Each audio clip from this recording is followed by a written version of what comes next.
Class आपको सभी को कोई किसी को क्या काम है, किसी को क्या काम है, आप समय निकाल के आए, हमें बहुत अच्छा लगा। और अपने बच्चों के लिए आए ना आप सभी, तो कुछ जानकारी आपको भी मिले होगी। कुछ ऐसा तो नहीं है भी भाई यहाँ के हम वैसे आ गए, क्योंकि अपने बच्चों के लिए आए आप।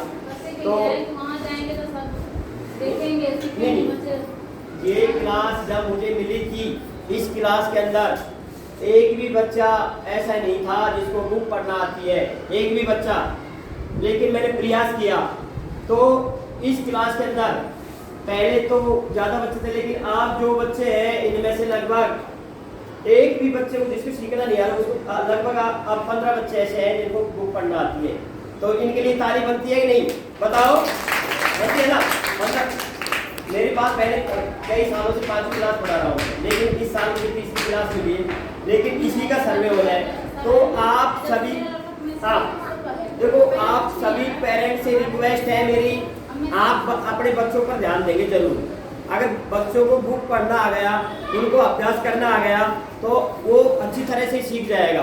बुक पढ़ना ही नहीं आएगा तो प्रश्न कहाँ से कर पाएगा, ये बताओ? कर पाएगा कुछ?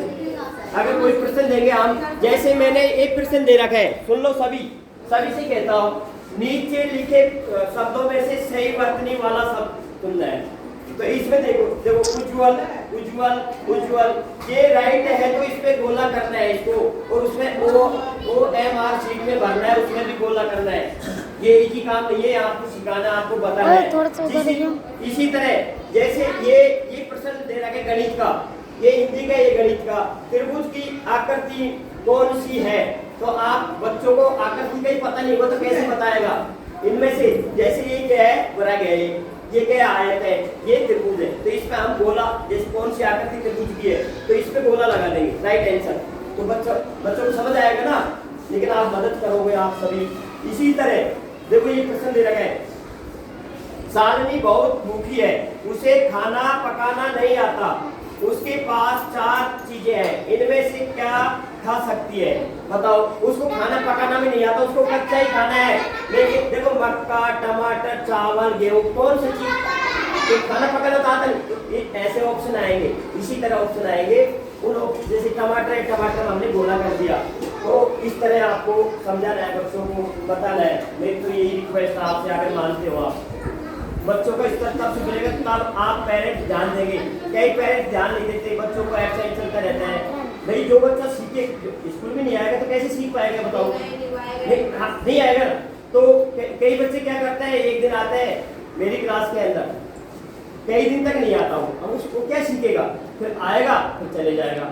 उसके पापा से कहता हूँ, सर मैं तो ड्यूटी करता हूँ, मैं ये करता हूँ, भैया मैं दिन में अकेला क्या कर सकता हूँ, बताओ? आप सभी का सहयोग चाहिए मुझे, आप सभी जो पेरेंट्स हैं सभी का सहयोग चाहिए। आपका सहयोग से ही मैं बच्चों को पढ़ा पाऊंगा। आप सहयोग देंगे तो मैं सही ढंग से बच्चों को सिखा पाऊंगा, सही शिक्षा दे पाऊंगा बच्चों को।